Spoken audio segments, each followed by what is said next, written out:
que la stratégie de la PHP a été, depuis 5 à 10 ans, de vendre le patrimoine pour éponger des dettes toxiques.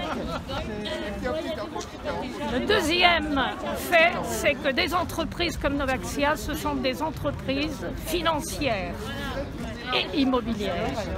Elles le disent dans leur publicité et propagande.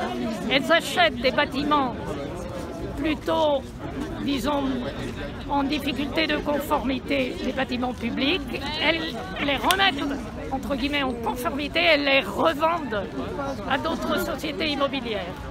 Et dans ce processus, elles donnent des dividendes aux actionnaires. Donc quand on nous dit un projet Novaxia, il n'y a rien pour l'hôpital dans le projet Novaxia. C'est un projet financier et immobilier.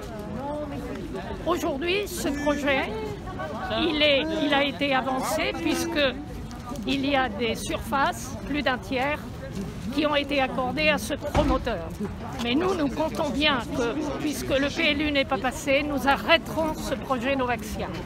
Et l'hôpital, effectivement, doit s'étendre à partir de ce qu'il a aujourd'hui. Et les secteurs que je vous dis, par exemple, les secteurs de médecine interne, avec une 50aine de lits, voire 60 lits, que ce soit de long séjour, de court séjour et de médecine de moyen séjour avec réadaptation fonctionnelle, tout ceci pourrait tout à fait être aussi développé dans le secteur B.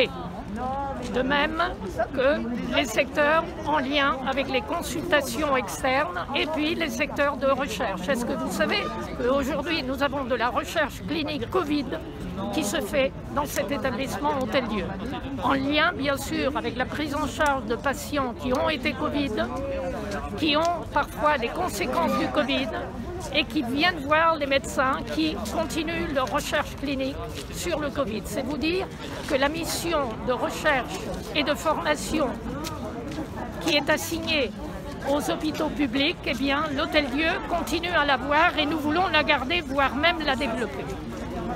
Merci.